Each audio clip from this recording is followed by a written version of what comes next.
नमः सिद्धेभ्यः। ओम नमः सिद्धेभ्यः। ओम नमः सिद्धेभ्यः। मंगलम भगवान वीरो मंगलम गौतमो गणे मंगलम कुंदकुंदाद्यो जैन धर्मोस्तु मंगलम सर्वमंगलमांगल्यम सर्वकल्याणकारकम प्रधानम सर्वधर्माणां जैनम जयतु शासनम। अहिंसा परमो धर्म की, महावीर भगवान की। प्रातः स्मरणे परम पूजाचार्य गुरुवर श्री विद्यासागर जी मुनि महाराज की जय।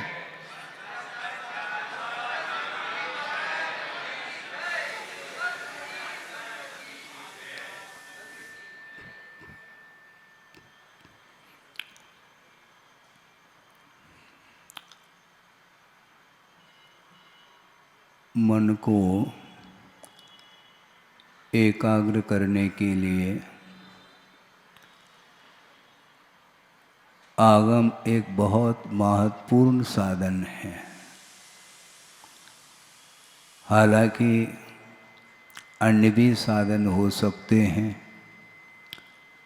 सम्यक की उत्पत्ति में जन्मबिंब भी सहायक सिद्ध होता है और वे अनेक कारण हो सकते हैं जिनके बल से सम्यक की उत्पत्ति हो सकती है। किंतु सम्यक दर्शन उत्पन्न होने के उपरांत भी मन को एकाग्र करने के लिए, मन को किसी वस्तु में केंद्रित करने के लिए आगम एक बहुत बड़ा साधन माना जाता है और आगम ज्ञान के माध्यम से ही आत्मा का विकास भी होता है। और इसी आधार से शायद आगम में भी ये बात सुनने को मिलती है कि स्वाध्यायम परमम तपः ऐसा कहा है। जबकि तप का उपसंहार ध्यान होता है, किंतु ध्यान में प्रवेश पाने के लिए स्वाध्याय एक अनन्य साधन माना जाता है। और आगम का ज्ञान अल्प हो चाहे ज़्यादा हो, इससे कोई प्रयोजन सिद्ध नहीं होता। यथार्थ ज्ञान होना चाहिए। यथार्थ ज्ञान के माध्यम से ही स्वरूप का बोध होता है और स्वरूप की ओर दृष्टि भी जाती है। यथार्थ ज्ञान के अभाव में संसारी प्राणी की क्या दशा होती है, यह सब लोगों को ज्ञात है। यह संसार का परिभ्रमण जो हो रहा है, इसमें कारण कौन है? इसमें कारण विपरीत धारणाएं हैं। विपरीत धारणा के माध्यम से परिभ्रमण रुक नहीं रहा है। समीचीन धारणा को बनाने के लिए आगम का आलंबन लिया जाता है।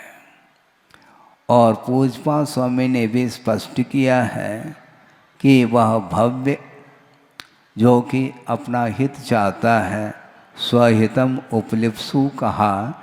इसके साथ साथ एक और विशेषण उन्होंने दिया है कि प्रत्यासन्निष्ठः और प्रज्ञावान कहा। प्रज्ञावान यह शब्द अपने आप में बहुत महत्वपूर्ण है। प्रज्ञावान का अर्थ विवेकवान होता है, क्योंकि विवेक के अभाव में प्रज्ञा का ही अपराध होता है। गुरुदेव ने कई बार उन्होंने इस प्रसंग को दिया है और हम लोगों ने सुना है कि वस्तुतः अपराध जो होता है वह प्रज्ञा के द्वारा ही होता है। प्रज्ञा अपराध से बढ़कर के और कोई भी अपराध नहीं हो सकता। और दूसरी बात यह है कि प्रसंग के अनुरूप यह बात पे रखना चाहता हूँ कि पूज्यपाद स्वामी ने एक अच्छा प्रसंग दिया है कि उमा स्वामी महाराज ने जो सूत्र दिया है उसकी व्याख्या करते हुए, वो कौन सा सूत्र है?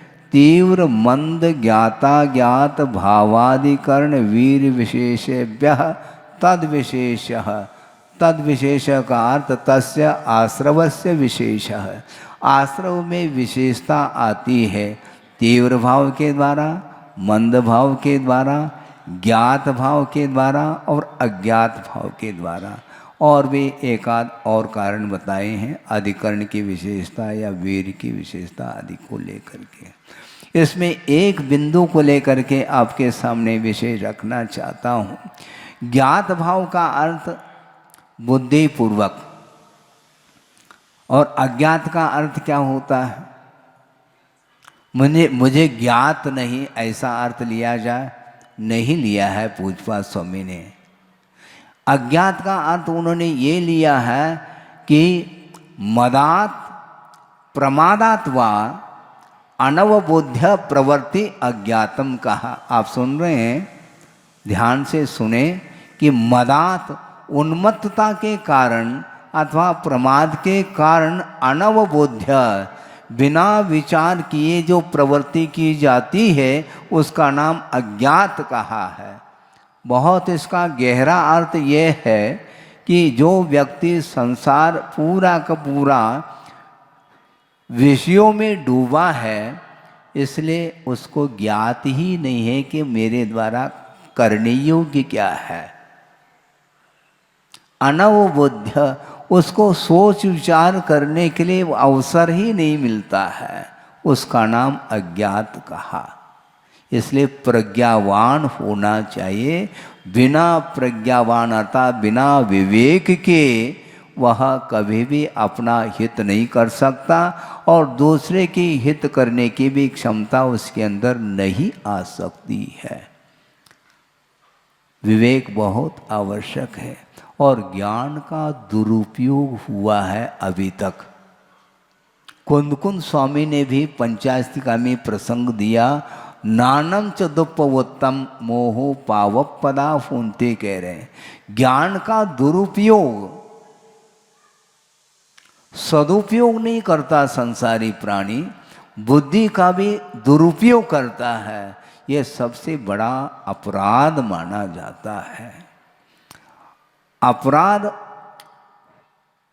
का मैं समर्थन नहीं करता, किंतु अपराध से भी महान अपराध वह माना जाता है जो अपराध को स्वीकारता नहीं है, वह महान अपराध माना जाता है।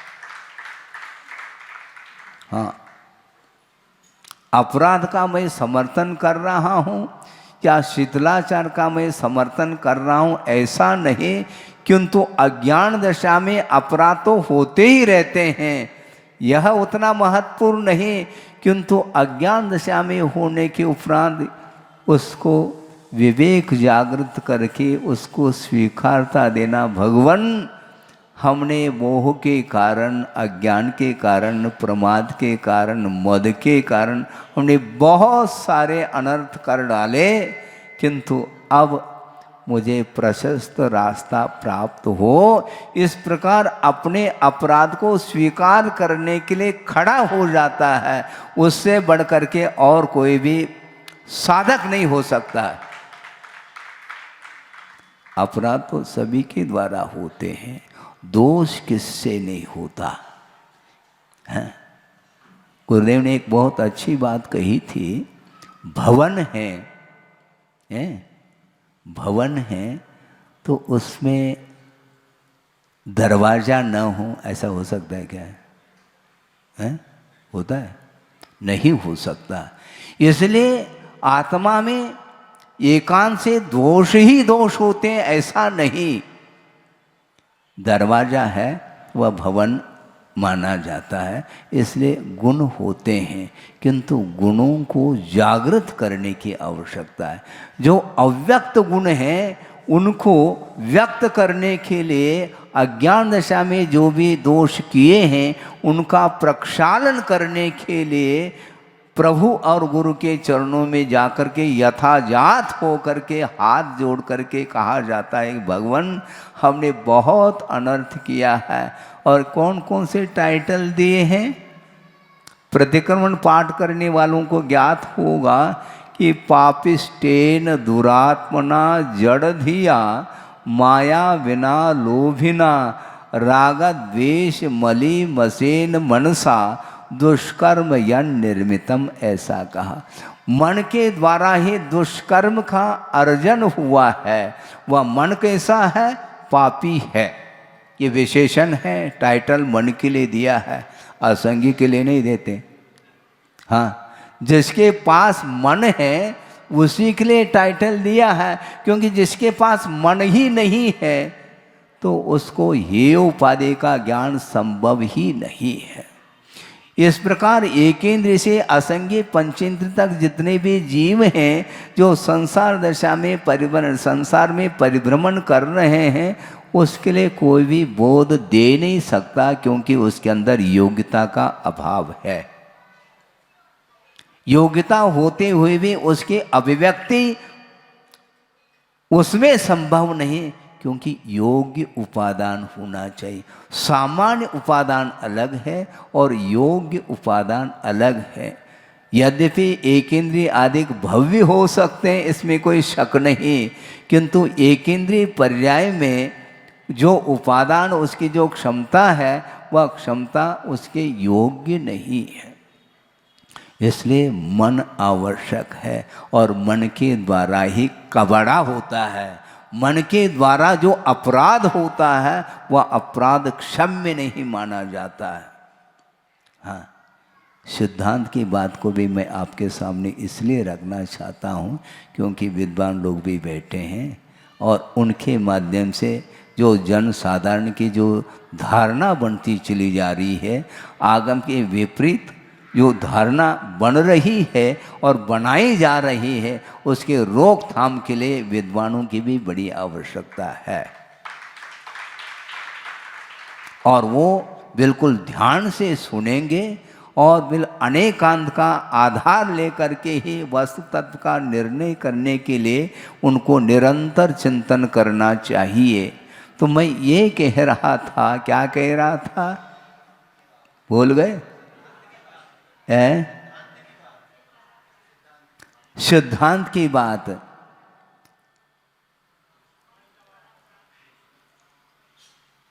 अपराध जो होता है, हाँ बहुत अच्छी बात है, सिद्धांत की बात है, गौर से सुनना पड़ेगा, क्योंकि हम भी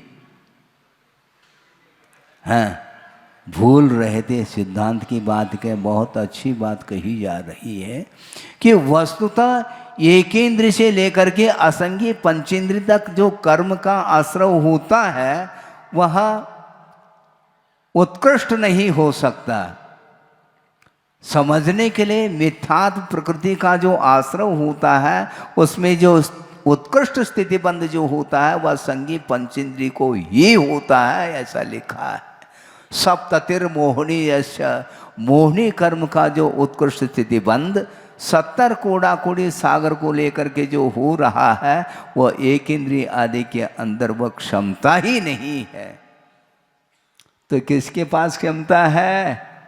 जिसके पास मन है वही कबड़ा करता है, और मन यदि ठिकाने पर आ जाए उससे बढ़कर के और कोई भी उत्थान नहीं कर सकता।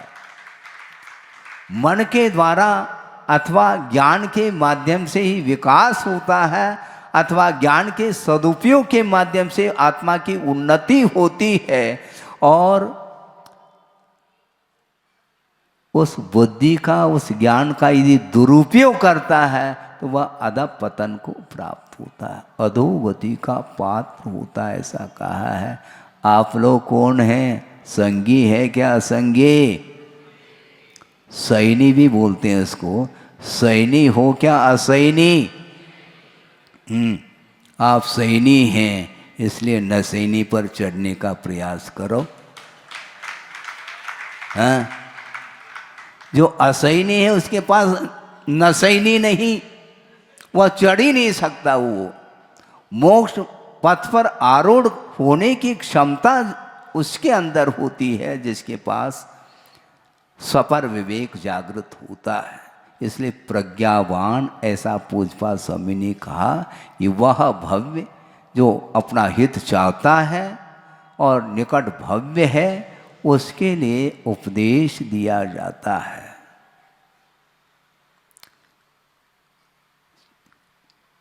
हित चाहना चाहिए। जिसके अंदर हित प्राप्त करने की लालसा नहीं है उसको जबरदस्ती पिलाया नहीं जा सकता। गुरुदेव ने ये कहा था कि वह शिशु है जिसको दूध पिलाया जा रहा है। आप सुन रहे हैं? हाँ, दूध पिलाया जा रहा है, किंतु उसको यदि उसकी इच्छा नहीं है दूध पीने की और माँ यदि मान लो नाक पकड़ करके उसको जबरदस्ती पिलाती है तो वह उल्टी कर देगा, क्योंकि उसके अंदर स्वीकृति नहीं है। तो इसी प्रकार उपदेश को सुनने की उत्कंठा जिसके अंदर नहीं है और हठाग्रहता है, विपरीत धारणाएं बनी हुई हैं, तो उसके लिए आचार्य कहते हैं नहीं समझाया जा सकता। रोग हुआ है, रोग हुआ है, भयानक रोग हुआ है, और रोग का निदान डॉक्टर को है, इसको कौन सा रोग हुआ है, और रोग को निष्कासित करने की क्षमता भी डॉक्टर के पास है, और ऑपरेशन की आवश्यकता नितांत आवश्यक है, वह समझ रहा है, लेकिन इसके उपरांत भी वह जल्दी नहीं करता। क्यों जल्दी क्यों नहीं करता? नहीं कर सकते, पहले व्यवस्थित करना पड़ेगा। ये शुगर पेशेंट तो नहीं है, ये शुगर पेशेंट तो नहीं है, इसमें खून की कमी तो नहीं है, बीपी हाई तो नहीं हो रहा है। ये सारा का सारा ये चारों ओर उसकी दृष्टि बनी रहती है, उसमें यदि संतुलन नहीं है तो वह वेट करता है ऑपरेशन के लिए। उसी प्रकार जिसके अंदर देव गुरु शास्त्र के प्रति समर्पण भाव, ग्रहण करने का भाव जिसके अंदर नहीं है, उसको जबरदस्ती ग्रहण कराया नहीं जा सकता और नहीं कराना चाहिए। ये आगम की आज्ञा है। मैं धीरे धीरे आ रहा हूं, अभी 9:30 बजा है, विलंब से माइक दिया, मैं क्या करूं? हम थोड़ा विलंब कर दें तो कोई बाधा थोड़ी। मैं ये कहना चाह रहा हूं कि वस्तुतः हित जो नहीं चाहता है, आप जल्दी से बैठें, हित जो नहीं चाहता है तो उसके लिए आग्रह नहीं किया जा सकता। आचार्यों ने ये कहा है किसी को भी आग्रह नहीं करना। भगवान ने आग्रह करने की उन्होंने आज्ञा दी नहीं है, न गुरु ने आज्ञा दी है, न आगम की आज्ञा है, न भगवान की आज्ञा है। हम किसी को आग्रह नहीं करना चाहते हैं, अनुग्रह करना चाहते हैं यदि वह चाहता है तो। अनुग्रहार्थम स्वस्याति सर्गो दानम कहा, आग्रह नहीं। यहाँ पर भी उमास्वामी महाराज ने आग्रह शब्द का प्रयोग नहीं किया, किंतु अनुग्रहार्थम, अपने ऊपर भी अनुग्रह करना है, दूसरे के ऊपर भी अनुग्रह किया जाता है, किंतु जो अनुग्रहित होने के लिए तत्पर है तो उसको अनुग्रह किया जा सकता है। कोई जोर जबरदस्ती किसी को किया नहीं जा सकता। उपदेश जो दिया जाता है पात्र के अनुरूप दिया जाता है, बिना पात्र के संभव नहीं, और वह उपदेश भी आगम सम्मत होना चाहिए। आगमोक्त पद्धति से यदि उपदेश देते हैं तो उसके माध्यम से ही उसका हित निहित है, अन्यथा वह पुनः गुमराह में आ जाएगा, भ्रमित हो जाएगा। एक श्लोक आ रहा है मुझे ध्यान में, प्रासंगिक है, कि आचार्य क्या कहना चाह रहे हैं, ध्यान से सुनेंगे। वरम एकाक्षरम ग्राह्यम, क्या कहा? वरम एकाक्षरम ग्राह्यम सर्व सत्वान कंपनम नत्पक्ष पोषकम पापम कुशास्त्रम धूर्त चर्चितम कहा।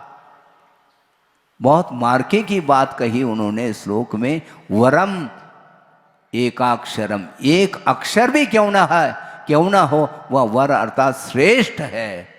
वरम एकाक्षरम ग्राह्यम, वह ग्रहण करने योग्य है।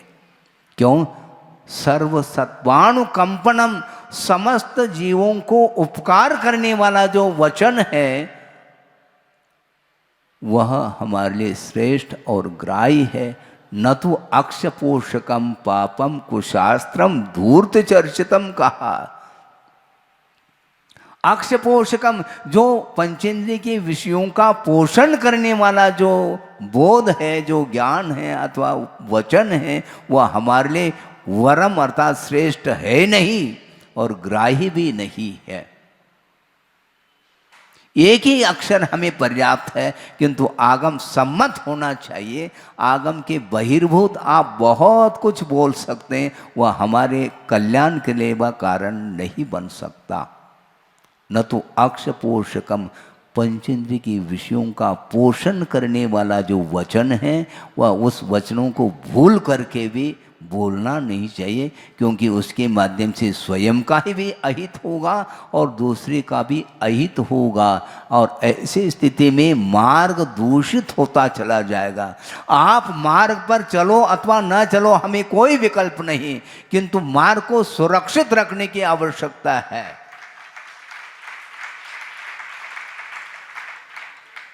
मार्ग की सुरक्षा यानी सबकी सुरक्षा है, इस ओर ध्यान देना चाहिए। प्राय करके वर्तमान में स्वाध्याय के प्रति रुचि कम होती जा रही है।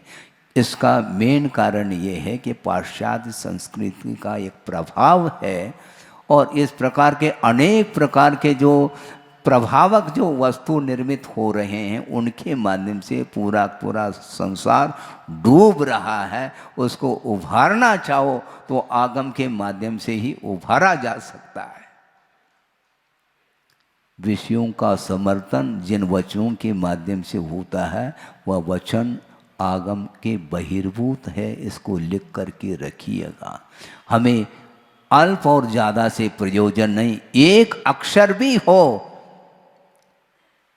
किंतु हित करने वाला होना चाहिए। इसलिए आचार्य कहते हैं प्रज्ञावान, जो विवेकवान होता है उसी के लिए कुछ दिया जा सकता है। जो विवेकशील नहीं है, जिसकी बुद्धि ठिकाने पर नहीं है, जिसकी अनेक प्रकार की विपरीत धारणाएं सालों से बन चुकी है, उसके लिए समय देना, उसके लिए अनुग्रह करना कोई आवश्यकता नहीं, क्योंकि अनुग्रह का पात्र भी तो होना चाहिए। विधि द्रव्य दात्री पात्र विशेषा तद्विशेष कहा है। विधि आगम के अनुरूप, विधिवत रुचिवत नहीं। अपने रुचि के अनुरूप करना चाहता है संसारी प्राणी, अपनी सुख सुविधा के अनुरूप सारा सारा परिवर्तन करना चाहता है, ये ठीक नहीं है। एक व्यक्ति आए, महाराज हम एक जिज्ञासा रखना चाहते हैं, रखो, कि महाराज सामायिक सफर करते समय हो सकता है क्या नहीं है? सुन रहे? सफर करते समय सामायिक हो सकता है क्या नहीं है? यदि सफर करते समय सामायिक हो जाएगा तो सामायिक करते समय भी सफर हो जाएगा, क्या दिक्कत है? सामायिक बोलते किसको? आर्त रौद्र परित्याग ततहि सामायिकम मतम कहा है। आर्त ध्यान रौद्र ध्यान से ऊपर उठा हुआ जो साधक है वही सामायिक कर सकता है, उसको धर्म ध्यान बोलते हैं। सफर करते समय सामायिक का समर्थन हम इसलिए नहीं करना चाहते हैं क्योंकि सफर करते समय अहिंसा व्रत का पालन नहीं हो पाता।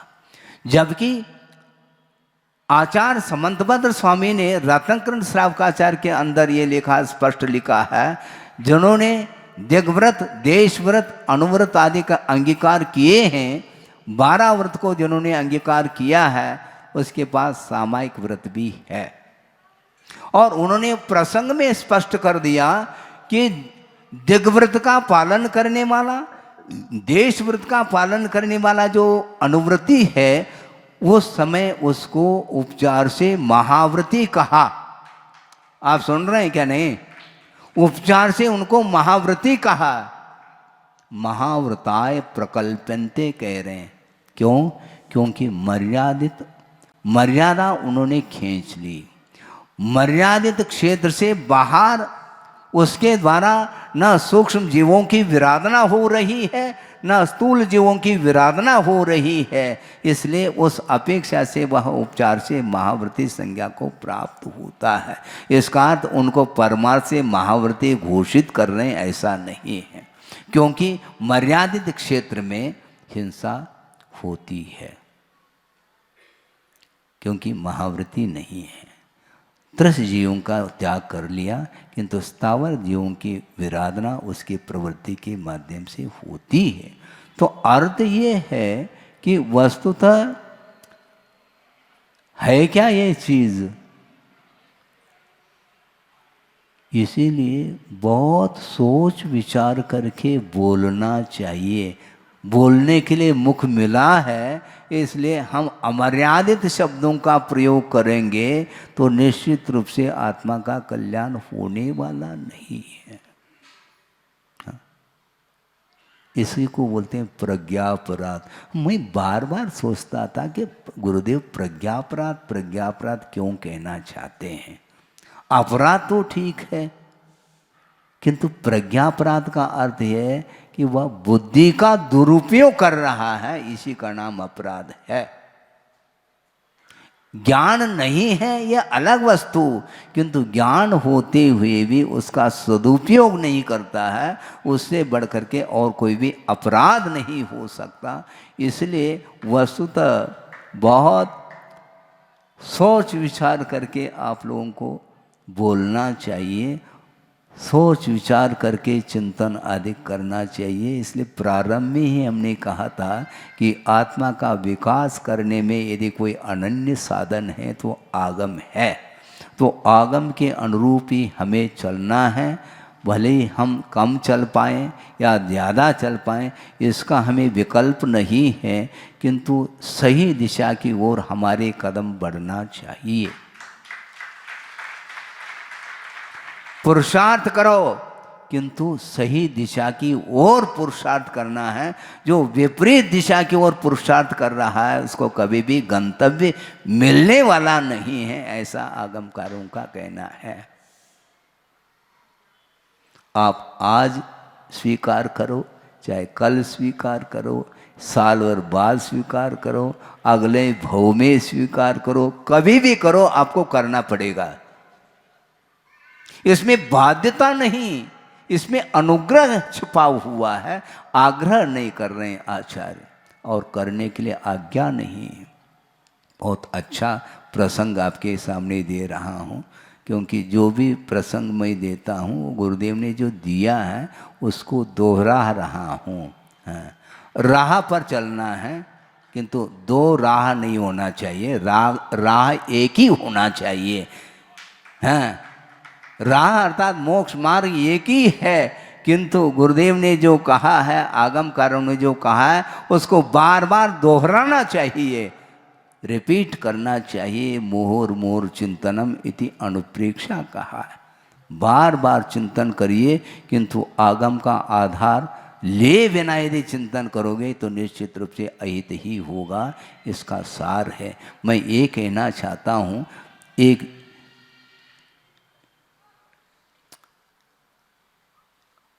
व्यक्ति जो सामान्य व्यक्ति नहीं किंतु विद्वान थे, और उन्होंने अपने विचार रखे गुरुदेव के सामने कि महाराज, महावीर भगवान का जो सिद्धांत है बहुत विराटता को लेकर के है।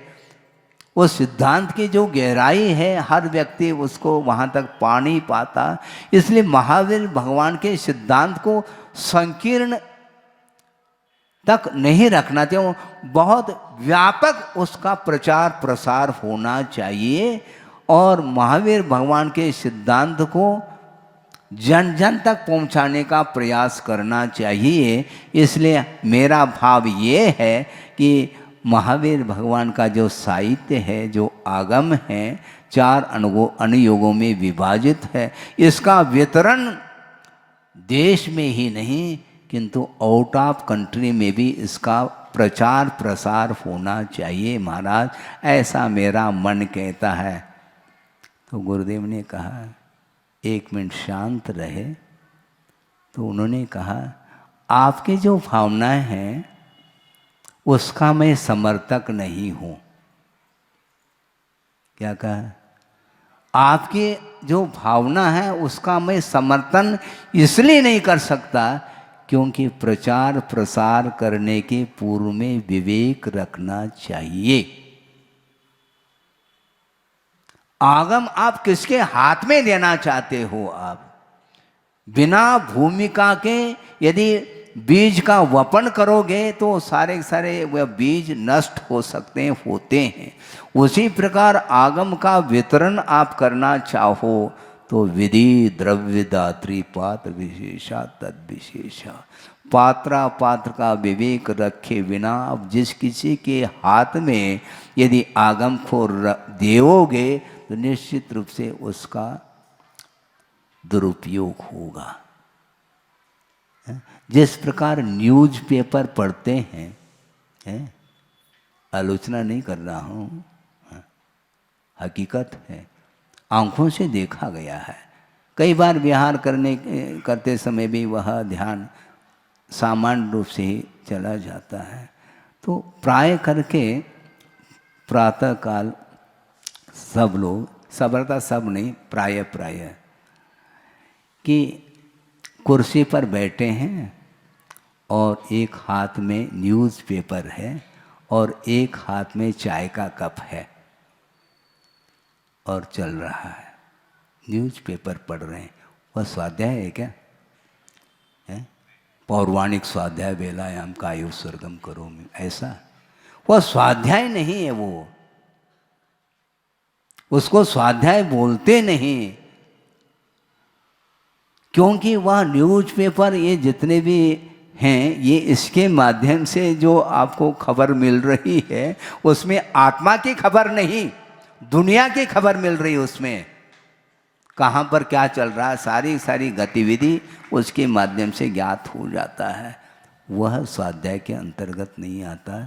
किंतु आगम का स्वाध्याय करना चाहो और कराना चाहो तो कम से कम विवेक रखना चाहिए, इसका पात्र कौन है। हम ये नहीं कहना चाहते कि अपात्र है, मुझे ध्यान है, अपात्र मुझे किसी को कहना नहीं, किंतु कम से कम इतना परीक्षण तो होना चाहिए कि इसके काबिल है क्या नहीं है। जिसने सप्त व्यसन का त्याग भी नहीं किया, अहिंसा की ओर दृष्टि है ही नहीं, आस्था भी नहीं है, तो उसके हाथ में देकर के आप करोगे क्या? यदि फिर भी देते हैं तो ज्ञान का सदुपयोग नहीं माना जाता। आप ज्ञान का सदुपयोग करिएगा। एक अक्षर भी है तो वरम एकाक्षरम ग्राह्यम कहा। क्यों? सर्वसत्वानुकंपनम, समस्त जीवों के कल्याण करने में हेतुभूत जो वचन हैं वे ही वचन आगम के वचन माने जाते हैं। इसलिए उसके लिए प्रवचन की संज्ञा दी है। वचन और प्रवचन में बड़ा अंतर है। वचन की भक्ति नहीं होती, प्रवचन भक्ति। आप सुन रहे हैं? षोडश कारण भावना में वचन की भक्ति नहीं करी, प्रवचन अर्थात आगम की भक्ति। और प्रवचन वात्सल्य अर्थात साधर्मी के प्रति वात्सल्य भाव रखा जाता है। वैधर्मी के साथ तो आपका संबंध रात दिन जुड़ा हुआ है मित्रता, और साधर्मी के प्रति आपका क्या व्यवहार है हम चाहते हैं। कैसा सुधार होगा? बहुत कठिन है बंधुओं। इसलिए समस्त जीवों का कल्याण हो प्रभु, इस प्रकार के ज्ञान का प्रयोग, वचनों का प्रयोग करेंगे तो निश्चित रूप से पत्थर का हृदय भी क्यों न हो पिघल सकता है। लेकिन पिघलाने का तरीका होना चाहिए। और दूसरी बात हमने बार बार रिपीट कर रहा हूं, मैं किसी को आग्रह नहीं कर सकता, अनुग्रह करने के लिए तैयार हूं मैं, लेकिन अनुग्रहित होने के लिए तैयार तो हो। स्वहितम उपलिप्सु होना चाहिए। जो आत्मा का हित करना चाहता है, अनर्थ हुआ है यह अलग वस्तु, किंतु जब जागे तब सवेरा, जागृत तो होना चाहिए। हम बार बार जगा रहे हैं, किसको जगाया जाता है? जो जाग रहा है उसको जगाया नहीं जा सकता, और जागना नहीं चाहता उसको भी नहीं जगाया जा सकता, पक्की बात है। इसलिए स्वहितम उपलिप्सु का, अपने अपराधों को जो प्रक्षालित करना चाहता है, धोना चाहता है, तो आचार्य कहते हैं क्या, कितनी आलोचना के 10 दोष होते हैं। मैं गिनाना नहीं चाहता, ज़्यादा समय हो जाएगा। कि आलोचना की जाती है गुरु के सामने, अपने प्रमाद और अज्ञान के द्वारा जो कुछ भी अपराध बन पड़ा है उसको यथाजात हो करके, अर्थात बालकवत जो है भीतर के परिणामों को वह रख रहा है, निवेदन कर रहा है, भगवान मेरे द्वारा ये अनर्थ हुआ है, ये आलोचना मानी जाती है। इसमें किसी भी प्रकार से आलोचना करते समय दोष नहीं होना चाहिए, क्योंकि आलोचना के माध्यम से दोष दूर होते हैं, और उसमें भी यदि मान लो दोष उत्पन्न हो रहे हैं तो वह आलोचना नहीं मानी जाती है। एक किताब प्रिंट प्रकाशित किया आपने हैं, और उसमें कुछ मिस्टेक हो सकते हैं, इसलिए एक पृष्ठ पर शुद्धि पत्र भी जोड़ दिया, और शुद्धि पत्र में भी अशुद्धियां होने लगी। समझ रहे हैं आप?